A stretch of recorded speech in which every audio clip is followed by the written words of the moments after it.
It's most unfortunate that this is a government that I had a hand in bringing about. I'm quite disappointed and disgusted by this.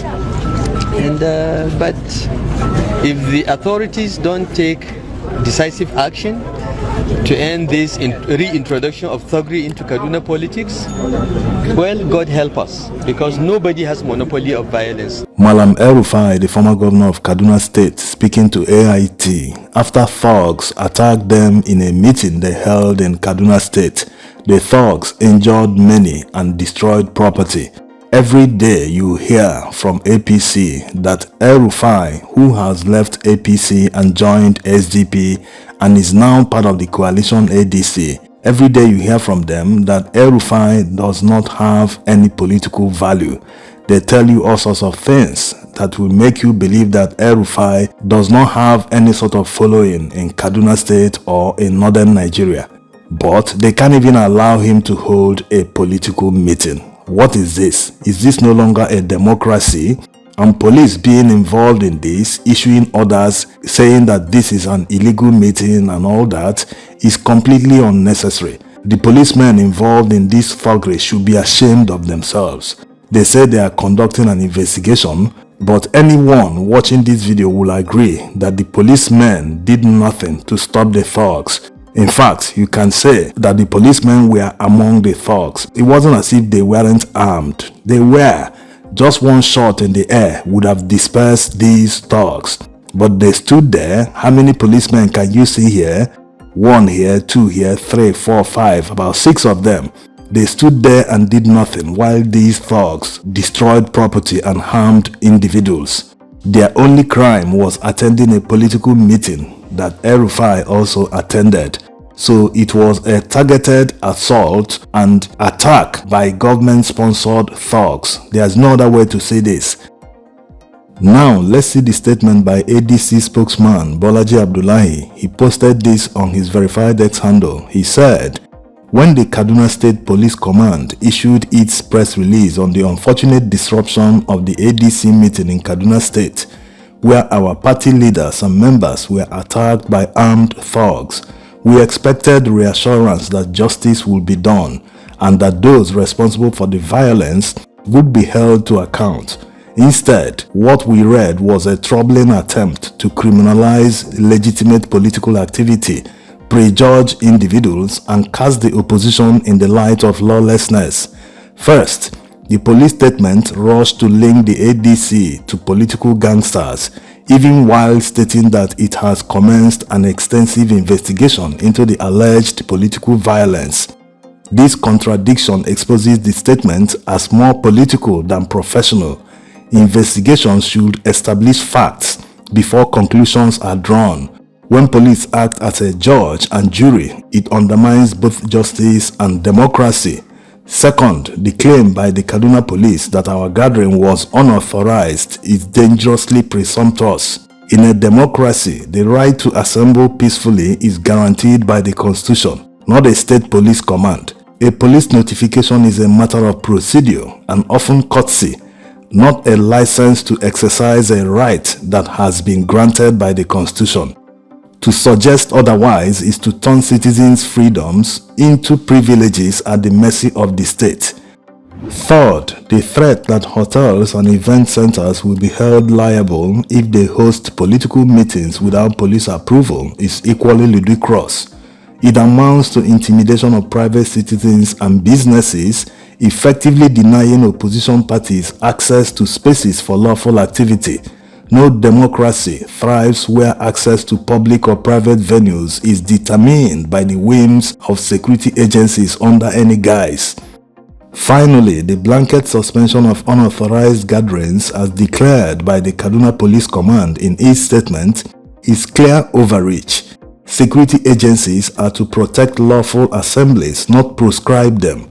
To arrogate to themselves the power to decide which political meetings may hold is to hand the police veto authority over democracy itself. In this regard, the ADC rejects all attempts by the Kaduna State Police Command to drag our name into acts of violence that we neither organized nor condone. Our party remains committed to peaceful, issue-based politics. We therefore demand that the Kaduna State Police Command immediately revisit its statement, conduct a transparent investigation, and explain why its officers allegedly abandoned their duty when our leaders and members came under attack. Democracy is not a crime. Selective policing is. Still, we in the ADC will not be intimidated into silence. We also call on all citizens to reject the growing acts of violence and intimidation against opposition parties by the ruling APC at all levels. We can't blame only the police and the Kaduna State government in this. What about the thugs that collected peanuts to go and attack their fellow citizens who did nothing to them, to go and destroy property in this Tinubu economy? So you can see how politicians weaponize poverty. If these thugs had good paying jobs, they wouldn't be thugs. They wouldn't collect peanuts from anyone to go and attack fellow citizens. And this is a dangerous precedent they are setting in Kaduna State. After the attack at this event center or hotel, owners of hotels in Kaduna State will not like to host future events of the opposition. Yes, they want to stifle the opposition. They want to make it very hot for them in Kaduna State. They want to practically make it impossible for them to organize and conduct their activities. This is not democracy. If they are truly popular, like they want Nigerians to believe, why not look away? Why not allow the opposition to conduct their affairs in peace? If they are not instigating leadership crisis in opposition parties, they are using thugs to disrupt opposition activities. This is not how it's supposed to work. In a democracy, all operators must operate under the rules. But these people are lawless. They don't follow any rules. This is a sign of things to come in 2027. Nigerians must be ready. They must be more desperate than these people. Anyone that is afraid of the opposition, afraid of the meetings they are holding, it betrays that they are aware that they are not popular, that the people will rise up against them. All the money they say they are earning, all the revenues, all the increased allocations, and all the works they claim to be doing, they can't allow these works to speak for them. They can't allow these works to campaign for them. Rather, they are going after opposition, attacking them, maiming citizens simply for organizing a meeting. How does this work? How can these people be maltreating Nigerians this way? Things that the military didn't do to Nigerians, fellow civilians are doing it to their fellow countrymen. It doesn't make any sense. How can they be preaching democracy, but they don't follow any rules? And it's a shame that the police is involved in this. How can they be this partisan? How can they be taking sides when they are supposed to be professional? How dare the police stand there and thugs were attacking fellow citizens? It doesn't make any sense. And these are the same policemen that will soon retire and be protesting and crying about their pensions and gratuity. We all know what we are doing in this country. Tinubu na siyasa ne aka matsayin jari da mallaka. Tarihi ne ba siyasa. Yana karami ba ka san sa ba. Ba san wansa ba. Ba san ƙaninsa ba. Ba san ƙanin ubansa ba. Ba san ƙanin mahaifiyarsa ba. Shi kaɗai rak. Ya taso ba san wanda suka karfu ba. Yana kowane da classmate. Wata classmate. Kowane da ya karfu bako. Sule Lamido, former governor of Jigawa State, speaking in a stakeholders meeting of the PDP, he spoke in Hausa. He told the audience that no one knows Tinubu's history. No one knows his parents, brothers, relatives, and others, even classmates, that the only history he has is with the FBI and CIA in drug-related crimes. So this is a sign of things to come in northern Nigeria in 2027. The same way most of these politicians campaign for Tinubu that he built Lagos, he did this, he did that, that is going to revive Nigeria's economy. In the same way they will now say, this man, no one knows him, he's an alien, that's why he's punishing Nigerians with all the taxes and everything. So the people in government already know what is coming. That's why they are deploying all sorts of tactics, including maiming and attacking people using thugs, like what happened in Kaduna State.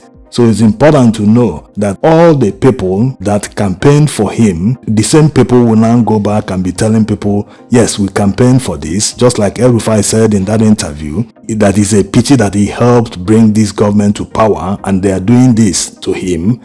The same way they will go back and tell the people we were wrong in campaigning the other time, telling you that this man will change Nigeria. No, this is his true history. So they will campaign hard. This is no time to deceive people with Muslim ticket or religion. No, many people have seen the light. So they know what is coming. And opposition politicians will go to the grassroots and make sure that everyone will hear the new message that this man has no history. That's why he's punishing Nigerians. So you can understand, anyone you don't know, you can't trace his ancestry, you can't trace his hometown, you can't trace anything, even classmates. How can you vouch for the person and say he's from here, he's there, he's this? So this is the main campaign that they will use in the north in 2027. What will now remain is the ability of Nigerians to stand their ground and protect their votes. Look at what they were doing in Rivers State during the local government elections. Of course, you've heard APC swept nearly all the local government areas in Rivers State. This election was conducted by Tinubu himself. Yes, he appointed the sole administrator that conducted this election. We are in a democracy, but a military man appointed by Tinubu is conducting local government election. Just a way for him to hijack the grassroots in Rivers State. Well, this is not just his fault. Since Nigerians don't react to anything, they will keep pushing you to the wall. Of course, many Nigerians, when they are pushed to that wall, they will drill a hole and find a way to escape. So, in essence, if you don't resist, if you don't tell someone that is punishing you, hey, enough, I can't take it anymore, the person will say, the person is not feeling the pain, let's push more. This is the reality. Thanks for watching.